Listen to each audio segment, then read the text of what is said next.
Hey parents, before we start today's episode, I have exciting news. We're hosting a podcast pop-up where you can interact with the resources and guests featured here in real life. It's the second annual Podcast-a-Palooza, and it's free to attend. There will be a live animal presentation by Animal Tales and food trucks like Bam Snowballs, Kip's Hot Dogs, and Melt Pensacola. Plus, one lucky guest will win a $250 Amazon gift card. So mark your calendar for Saturday, February 1st, 2025, 10 a.m. to 1 p.m.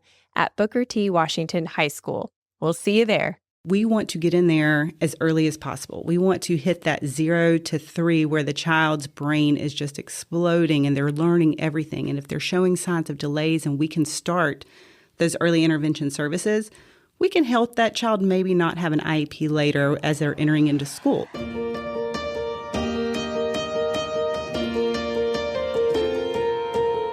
Welcome to the Voices United in Education podcast. Each week, we showcase the teachers, administrators, and community members who go the extra mile to contribute to the success of every student in Escambia County. You'll meet the real people behind the titles and learn about the amazing resources to support every student's success. No parent wants their kids falling through the cracks, but it's hard to know which important milestones your kids should be experiencing and when. And how do you support your child's development without getting lost in the comparison game? My next guest is the Marketing and Communications Specialist for Help Me Grow Escambia, a free resource for early screenings and care coordination. Today, she's going to share how the program works and some helpful tips for parents that could put their minds at ease.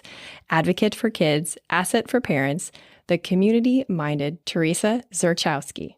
Thank you for being here. Thank you. Thank you for having me. So what do you feel like people maybe misunderstand about early intervention screenings? One thing is they need to understand that screenings are not the full evaluation. Screenings just lets us know that there is more information needed and that we may need to continue to watch what they're doing. So it's not a diagnosis. So a screening, sometimes they look at it as a bad thing. They're worried their child is going to be labeled. But with screenings and early intervention, we want to get in there as early as possible. We want to hit that 0 to 3 where the child's brain is just exploding and they're learning everything. And if they're showing signs of delays and we can start those early intervention services, we can help that child maybe not have an IEP later as they're entering into school. So that label isn't following them. Oh, wow. I think you just unpacked so many things there because that was one of the questions that I had about a concern I think a parent would have is, well, every parent wants similar things for their kid. They want their kid to thrive and go to university and have a great career and maybe get married one day. And so having a lifelong label feels antagonistic towards those goals. Sure. But it doesn't have to be. We've seen so many people who have had these early interventions that maybe did have a label later on in life. We had one girl come through Pearl Nelson Center with the Art Gateway. She was Down syndrome. She went on, had early intervention, moved on, ended up graduating from PSC. She became a licensed esthetician. She's working locally at a spa as well as the YMCA, and that early intervention was crucial to make sure she was getting what she needed early on so she could be successful later. Even though there is still a disability there, it didn't define her. So labels, nobody wants to be labeled, but they're not always bad. They don't define who you are. It sounds like how the label is utilized is the key part. And it was interesting that you said that the assessment is not the diagnosis, because that was also something that I thought, okay, you have the assessment, meaning the only one, meaning this is it, so much pressure. Parents feel so much pressure anyway, the way it is. So to know that this is a preliminary event and it's not a permanent one-time only. No, not at all. It's just a screening. So basically we're seeing where the child is. Is the child showing signs of delays? Okay, so we are seeing some delays. Let's go ahead and step in and see what resources we can provide. If that child is between the ages of 0 and 5, we can provide early intervention services. If they're a little bit older, we can connect them with community resources within, Escambia County that can help them get the services and the resources that they need. Our care coordinator customizes all of their plans helps them get what they need, and they're able to go on and be successful. The other thing that you said was this could prevent an IEP. And that's the other thing that I think would be concerning if I were a parent. Like, all right, well, okay, let's do early resources, right? That sounds good. That's all nice and good. But I don't want my kid, viewing themselves in a way that is prohibitive of their success. IEPs are meant to be helpful, but I've definitely met at least one little kid that was like, well, I can't because I have an IEP. And I was like, baby, I don't think that's what that means. And so, maybe I'm not the only one. Maybe there are other parents that have had just one-off experiences that kind of paint a negative picture of what an IEP is or what it allows the student to do or not do. So the fact that it's not an automatic is really interesting. Right. Yeah. We have seen, we know that statistically 1 in 3 kids nationwide who get early intervention services go on to not need an IEP once they enter into kindergarten. Because they don't struggle. They don't struggle. They get everything they need in that first, 1 to 3 years or 1 to 5 years, which is what we were able to do at Help Me Grow. So they get all those services. Their brain is just a sponge absorbing all of it, and they move on and they move past those delays. So how does the program work? Like, say there's a listener hearing this right now, and they think, well, I just want to be sure. Sure. What would be the steps that they would go through? Paint a picture of what their experience would be while they're in that process. If they are, watching their child and they're wondering why are they not speaking as quickly as some of their peers? Why are they not walking as well as some of their peers in the same age range? What can I do? I think my child's delayed. I think, whatnot. Most of the time, parents are going to go to their pediatrician first. The pediatrician sometimes will go ahead and do a screening to see where that child is at. Sometimes they're going to say, let's wait and see until their next appointment. I'm not concerned right now. We would rather do a screening and see where that child is. So for that mom whose pediatrician or someone has said, let's wait and see, I would suggest that they go online. They can go to helpmegrowescambia.com. They can start a free screening on our website. They can request a care coordinator to call them to do a screening on the phone or in person, whatever makes them comfortable. Or we are also out at several events throughout the years, and we are doing what we call our books, balls, and blocks, where we do screenings and we have play areas set up that kind of help see where the child is at. We can watch them play. We can interact with the parents. We can get the parents to interact with their kids, show them some things that they can do. So once the parent takes that step, they make the screening, they do the screening, our care coordinator will reach out with the results and discuss the results with them. If that child falls within our ranges, we then can connect them with services. We then can, if the child is between the ages of 0 and 5, connect them with one of our infant toddler developmental specialists who can provide hands-on, early intervention services with them. Our infant toddler developmental specialist will go to the home where that child is. They can go to a daycare. They can even have the child come to our center, and we can do some of that there as well. Going to the daycare is really interesting. I wouldn't have thought of that, but that makes sense. I mean, a parent is working, the child's at daycare. What do these services cost? They're all free. So the screenings are free, and everything that we provide is free as well. We are funded through the Escambia Children's Trust. And so because thanks to them, we're able to provide all of this free. So even the assessment's free, that I definitely knew. But the resources that the kids are being connected to are free as well? If they are like our infant toddler developmental specialist services that we provide, absolutely. So if it's in-house? In-house, but really we're connecting them with other services such as if the child's delay is more significant than what we serve, we connect them with Early Steps, which Early Steps is the state-funded program that will take those children, and that also is free for them. So some of the free services, in general, you have to qualify to receive. So is this free for families of all income levels? Yes. If you are concerned, it does not matter if you live in Escambia County and you are a parent who is concerned and your child is between 0 and 8, yes. Can you give me a better idea of what the screenings look like? I know that's not really your area, but the reason I'm asking is because, I'm trying to put parents' minds at ease because we have all gone to the OBGYN office and answered a literal 3-question survey about depression to see if the doctor is going to give us antidepressants. And literally one of the questions is like, do you feel sad sometimes? And that has just jaded all of us of course, for assessments. So even though that is not your specific area at this place, can you kind of paint a picture of how involved it is or how many layers there are to it?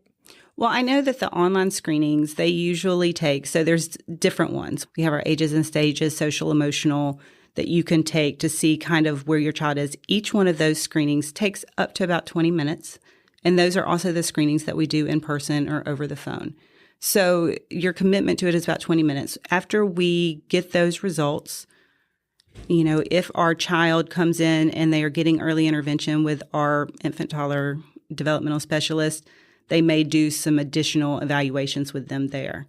But that is truly, from my understanding and from my knowledge, is what we do with our screening process. And Help Me Grow Escambia's offices are in the ARC building. No. Okay, help me understand how this works. Help Me Grow is a national program.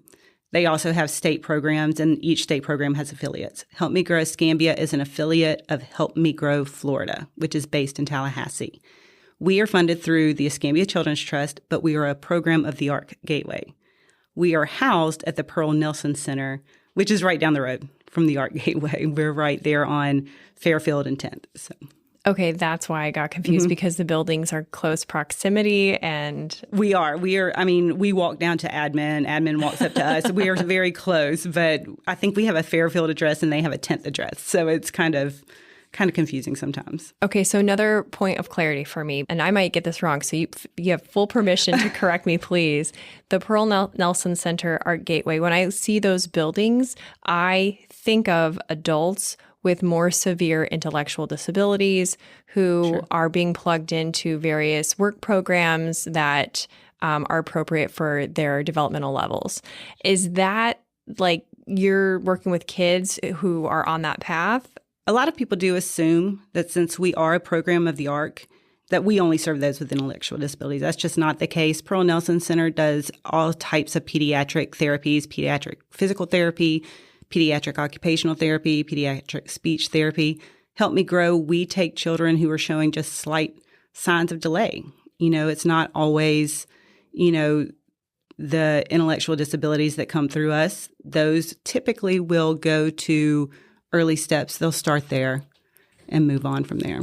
Okay. That helps a lot. Thank you so much.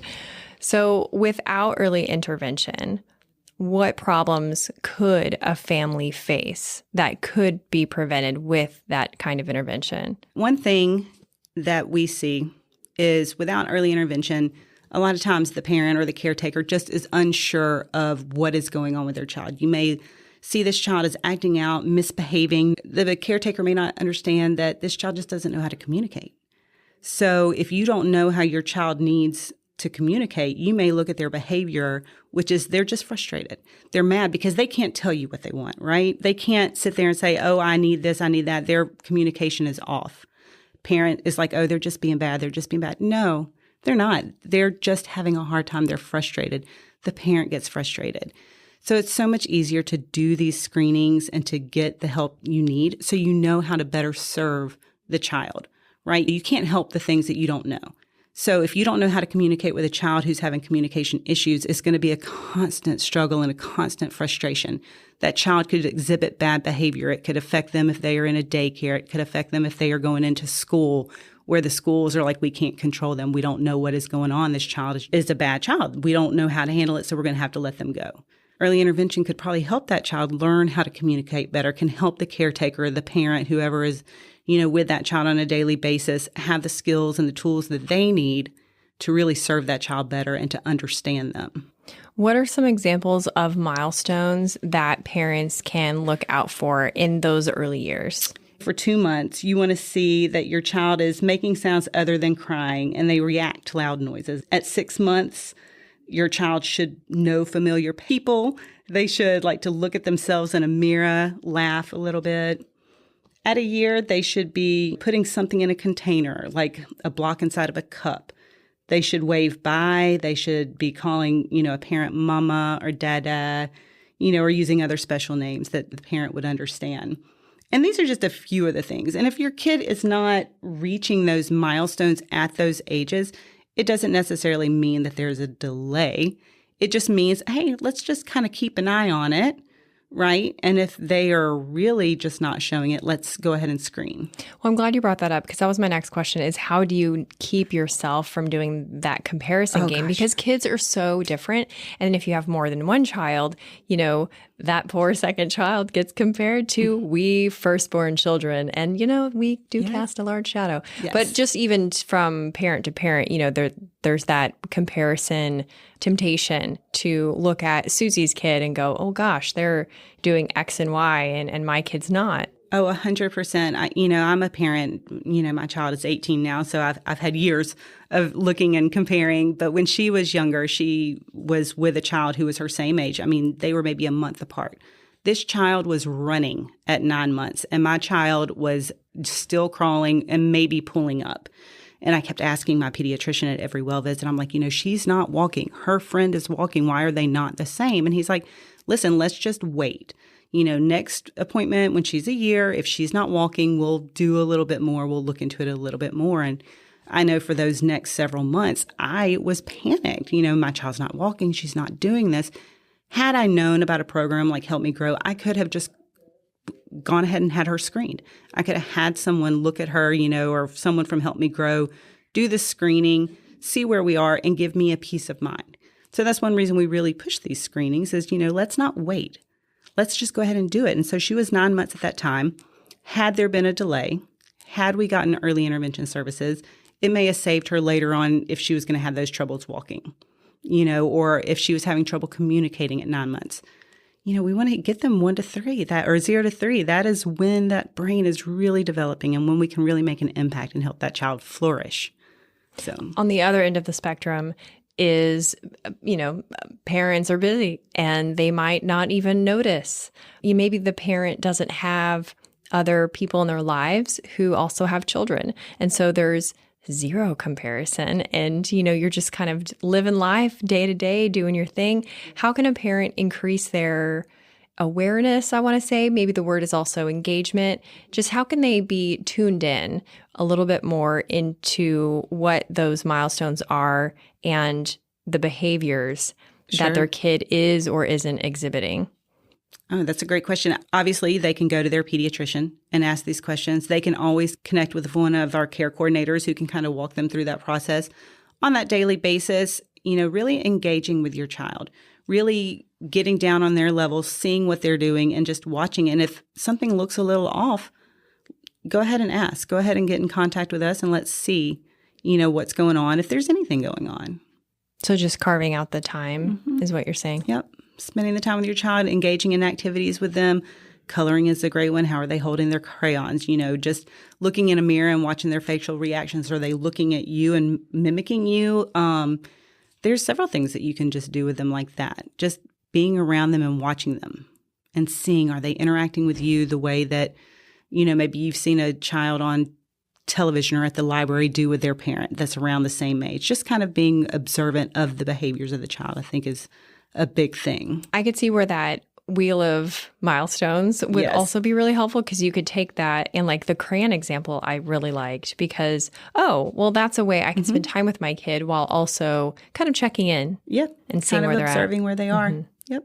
100%. This has been a really fantastic conversation. I'm so glad that we can offer this as a resource for parents, especially to put their mind at ease. We all know that the resources are there, but sometimes it's like we need the point guard to go, okay, go this way. This is the resource that you need now. Sure. And in our county, we have amazing programs here. Early Steps has been here forever and they've been, fantastic. They do the screenings, but sometimes children just don't meet certain milestones and certain markers to get into Early Steps.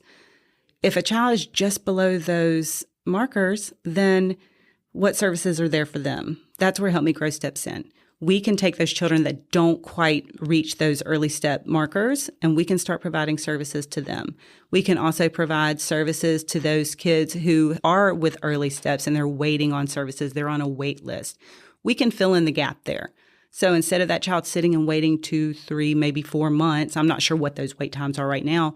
Let's go ahead, come over to Help Me Grow. We'll start some, early intervention with the child. And once those services open, they transfer over into them, which is fantastic. We also, because of our grant from the Children's Trust, we're able to offer those early intervention services up to age 5. A lot of times a child will go through early steps, which goes up to age 3. They'll graduate out of early steps. And if they do not qualify for Child Find, then they may lose a year or 2 before they enter into kindergarten. And if they're still having some delays, that's 2 years without any services. So we had a child come to us recently who had graduated out of early steps, and they were still showing some signs of communication delays, some other maybe emotional behavioral concerns. And so when they came to us, our infantile or developmental specialist started working with that child, and they met all of their milestones. They were able to go ahead, get the services they need. And by the time they graduated our program, they were able to enter into kindergarten and things were great. We were able just to continue that process and help that child just get over that little barrier that they may have had to enter in and not have to worry with an IEP or not have to worry with things like that. I can really see how that helps them not fall through the cracks. That's the perfect example for that. Oh, there are so many children within our area that are falling through the cracks. We do know that 13 to 15% of the population has some kind of intellectual developmental disability. We're only finding about 3 or 5% of those children. That means we're missing out on finding about 10% of these kids that they're just not getting the services they need. We're there to kind of help catch them and make sure that they are getting what they need. That's awesome. Well, thank you so much for doing this. I really appreciate it. Thank you for having me. If you ever need me, I'll come back. Thanks for listening. Be sure to subscribe and share. Voices United in Education is a production of Escambia County Public Schools.